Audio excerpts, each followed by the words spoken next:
reine Irène, elle ressemble à une sorcière. Elle se met toujours en colère. La reine Irène a un fils, le prince Arthur. Il est beau comme un soleil. Il a les yeux bleu ciel et des cheveux couleur de miel. La reine Irène en est baba. Devant lui, elles font comme du chocolat.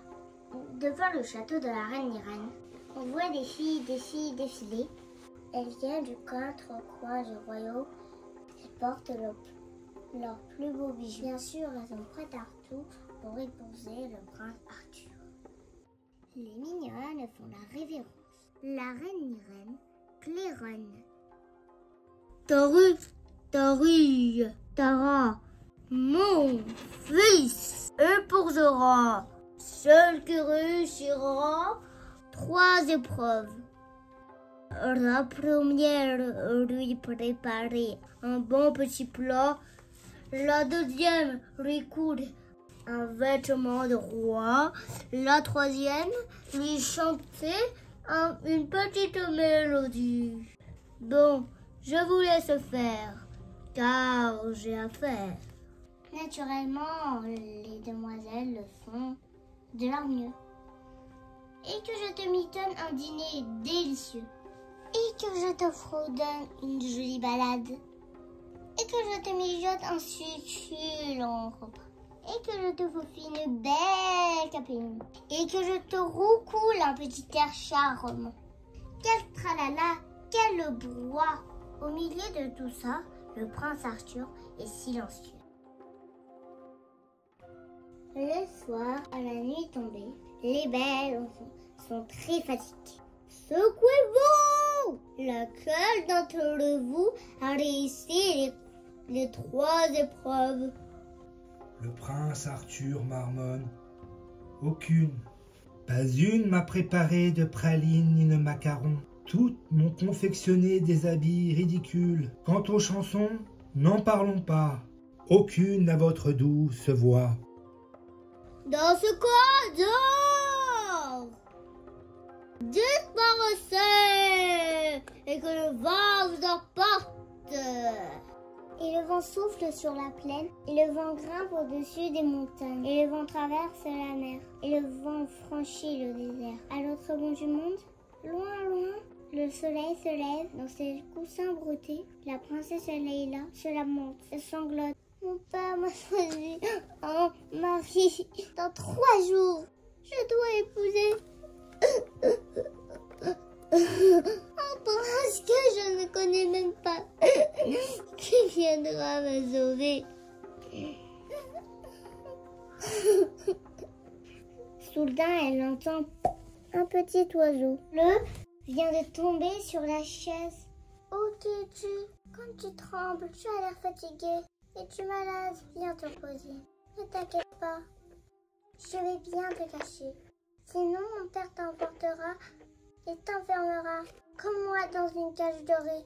Tout à coup, il se mit à parler. Je suis un oiseau magique, Leïla, pour te remercier de ce que tu as fait pour moi. Je vais exaucer 3 de tes vœux. Leïla s'écrie du fond du cœur. Emmène-moi loin d'ici, s'il te plaît. Et piou!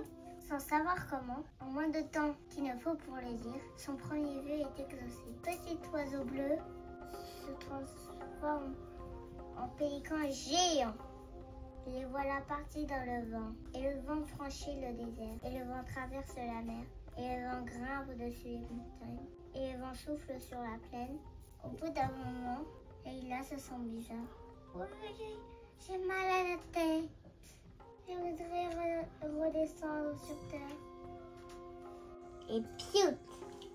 Sans savoir comment, en moins de temps qu'il n'en faut, son deuxième vœu est exaucé. Leïla atterrit devant un immense château. Qui va là? Ah, vous êtes une princesse pour le prince Arthur.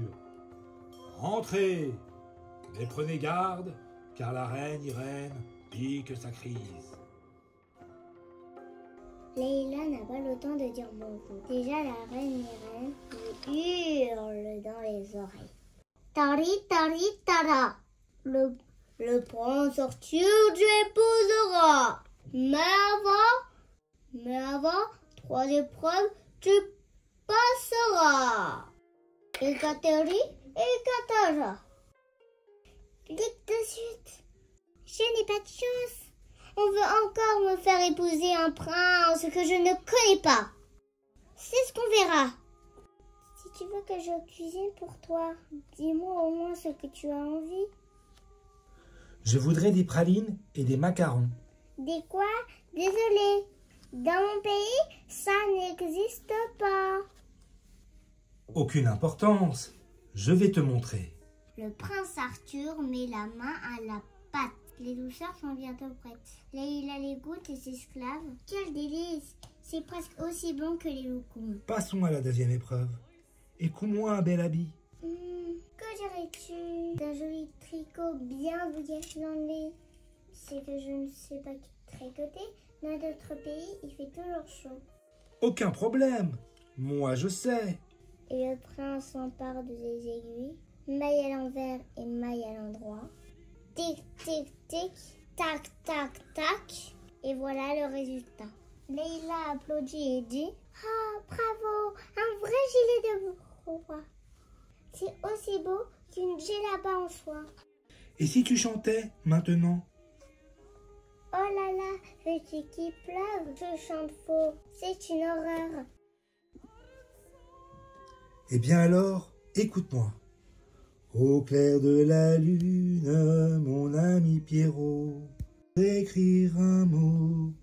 Aussitôt, Leïla s'endort comme un bébé. La reine Irène fait son entrée. Chut, chut, elle dort. Et alors, grommela la mère. Et alors? Les macarons étaient délicieux. Et alors? Le tricot me va à ravir. Et alors? La berceuse était adorable. Et alors? C'est elle que je veux épouser. Quoi? Comment? Épouser une inconnue? Une étrangère? Hors de question! La reine Irène enrage. Quelle tintamarre! Leïla se réveille en sursaut. De très mauvaise humeur. Vous êtes une reine insupportable. Un vrai cauchemar. Disparaissez hors de ma vue. Sans savoir comment. En moins de temps qu'il en faut pour le dire, son 3e vœu est exaucé. La reine Irène disparaît. Tari, tari, tara, ouf, bon débarras. Et c'est la fin de cette histoire. À moins que vous voulez savoir ce qui est arrivé au prince Arthur et à la princesse Leïla. Eh bien oui, ils sont amoureux. Arthur a choisi Leïla et Leïla a choisi Arthur. Ils chantent en chœur. Ini amu mutai tibashana tabata